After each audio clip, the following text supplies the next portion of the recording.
ప్రభావితం చేశాను. వారి మీద గౌరవంతో చెప్తున్నాను. ఈ రోజున ప్రత్యేకమైన సెస్ వేసి 5 కోట్ల మంది ప్రజలు నాతో సహా నేనైతే ఈరోజు చెప్తున్నా, పోలవరం నిర్వాసితుల కోసం నా వంతు సహాయంగా సెస్సే గనుక వచ్చే మనకి రాబోతున్న ప్రభుత్వం ముందుకు తీసుకెళ్లేలా చేస్తాం. 5 కోట్ల మందికి ఆయన పోలవరం కోసం ఆయన 110 ఎకరాలు ఎలా ఇచ్చేశారో, ఆయన కుటుంబం 110 ఎకరాలు ఎలా సమర్పించుకుందో నేను ఈరోజు చెప్తున్నా. నాకు ఏడుపు, మన కోసం నలిగిపోతున్నాం.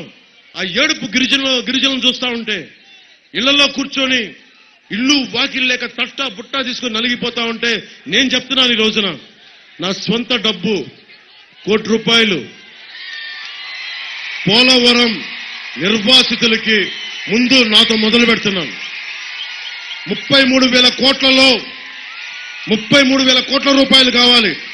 నేను ఇంత ప్రజాభిమానం ఇచ్చాను మీకోసం. 33,000 కోట్లు నేను ₹1 కోటి నేను ఇస్తా ఉన్నాను. ఈ రోజున ప్రభుత్వ ట్రెజరీకి, ప్రభుత్వ ఖజానాకి పోలవరం మనకి నిర్వాసితుల దీనికోసం ₹1 కోటి నేనే ఇస్తాను. దానికోసం మిగతా అందరూ కూడా 5 కోట్ల మంది ప్రజలు ఏదో ఒకటి మీరు ఆలోచించుకోండి. ఆ రోజుకి చంద్రబాబు గారితో చెప్తాను, అందరం కలిసి తలా నేను ₹1 కోటి ఇస్తే మీరు 5 పైసలు ఇవ్వండి, కుదిరితే పైసా ఇవ్వండి, చాలు, మొత్తం తీరిపోతాయి కష్టాలు. ఇది పోలవరంని అత్యంత తక్కువ సమయంలో ఛాలెంజ్ 27కి పూర్తి చేసేద్దాం. పోలవరంకి నీళ్లు రావాల్సిందే, సాగునీరు అవసరాలు తీరాల్సిందే, మిగతా ప్రాజెక్టులు పూర్తి కావాల్సిందే. ఛాలెంజ్ గా తీసుకుందాం.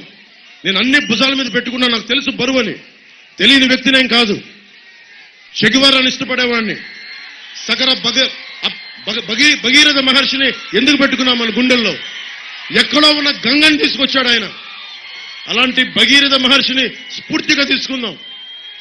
పోలవరాన్ని పూర్తి చేసే బాధ్యత, ముందుండి నడిపించే బాధ్యత జనసేన, తెలుగుదేశం, భారతీయ జనతా పార్టీ కూటమి ప్రభుత్వం తీసుకుంటుంది బాధ్యత. నేను మీ గళం అవుతాను.